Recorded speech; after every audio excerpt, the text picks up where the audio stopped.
Halo teman-teman, Assalamualaikum warahmatullahi wabarakatuh.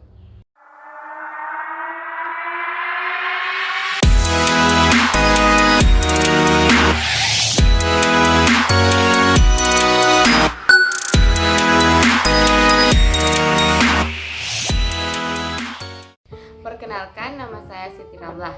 Saya merupakan mahasiswa program studi Ekonomi Syariah 1 semester 7 Fakultas Ekonomi dan Bisnis Islam Institut Agama Islam Negeri EAIN Bone. Nah, video ini merupakan tugas dari mata kuliah Manajemen Investasi Islam.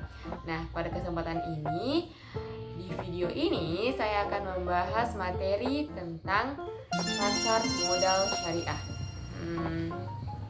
Kira-kira teman-teman tahu nggak sih apa yang dimaksud dengan pasar modal syariah? Sini aku jelasin. Nonton video ini sampai habis ya teman-teman. Oke, chapter pertama atau pembahasan pertama. Apa sih yang dimaksud dengan pasar modal syariah? Sebelum kita membahas tentang pasar modal syariah, terlebih dahulu kita harus mengetahui apa sih pengertian dari pasar modal itu sendiri. Nah, pasar modal adalah suatu tempat atau mekanisme di mana investor dapat menjual instrumen keuangan jangka panjang seperti saham, obligasi, reksadana, dan lain-lain. Tujuan utama dari pasar modal adalah untuk memfasilitasi pemindahan dana dari investor yang memiliki kelebihan dana kepada pihak-pihak yang memerlukan dana. Jadi, jika kita berbicara tentang pasar modal syariah, maka pasar modal syariah dapat didefinisikan sebagai suatu sistem keuangan yang beroperasi berdasarkan prinsip-prinsip syariah dalam aktivitas investasi dan pembiayaan.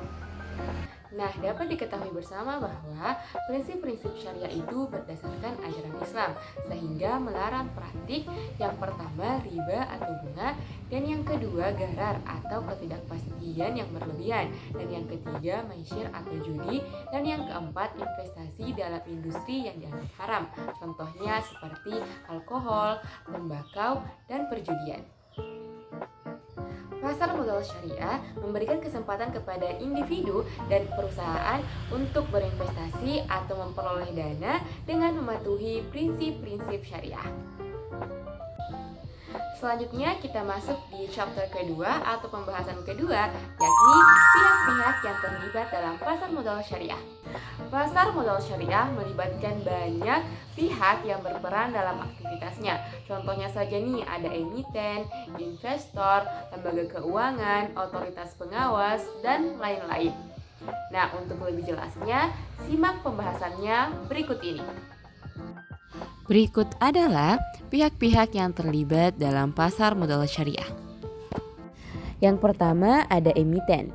Nah, emiten adalah perusahaan atau entitas yang menerbitkan instrumen keuangan syariah seperti saham atau obligasi syariah. Emiten ini harus memenuhi persyaratan dan prinsip syariah yang telah ditetapkan. Yang kedua ada investor. Investor adalah individu atau lembaga yang membeli instrumen keuangan syariah yang diterbitkan oleh emitennya. Investor dapat berupa perorangan, perusahaan, dana pensiun, atau lembaga keuangan. Yang ketiga, lembaga keuangan.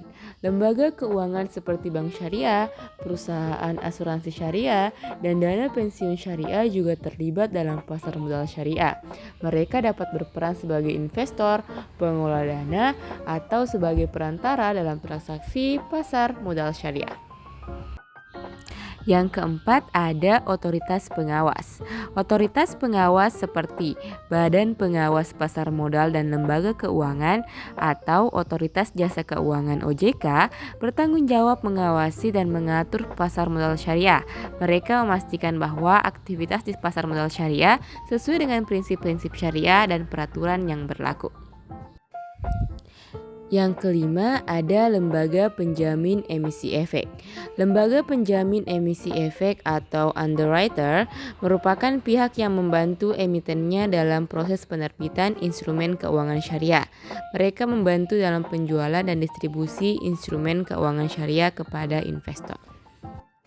Selanjutnya yang keenam yaitu lembaga penilai. Lembaga penilai atau appraiser merupakan pihak yang melakukan penilaian atas nilai instrumen keuangan syariah yang akan diterbitkan oleh emitennya. Penilaian ini penting untuk menentukan harga dan karakteristik instrumen keuangan syariah. Sekarang kita masuk di chapter ketiga atau pembahasan ketiga, yakni apa saja sih instrumen-instrumen yang ada dalam pasar modal syariah. Adapun instrumen dari pasar modal syariah yang umumnya ditemui yakni yang pertama ada saham syariah, terus yang kedua ada obligasi syariah, terus yang ketiga ada sukuk, yang keempat ada reksadana syariah, terus yang kelima ada derivatif syariah, terus yang keenam ada wakaf syariah. Selanjutnya kita masuk di the last chapter atau pembahasan terakhir tentang apa saja sih fungsi-fungsi dari pasar modal. Adapun fungsi dari pasar modal yakni yang pertama, pasar modal sebagai sarana penambah modal bagi usaha. Terus yang kedua, pasar modal sebagai sarana pemerataan pendapatan. Terus yang ketiga, pasar modal sebagai sarana peningkatan kapasitas produksi. Terus yang keempat, pasar modal sebagai sarana penciptaan tenaga kerja. Terus yang terakhir atau yang kelima, pasar modal sebagai sarana peningkatan pendapatan negara. Terima kasih karena telah menyaksikan video ini sampai habis. Saya harap semoga video ini bermanfaat bagi kita semua. See you on the next video. Bye-bye.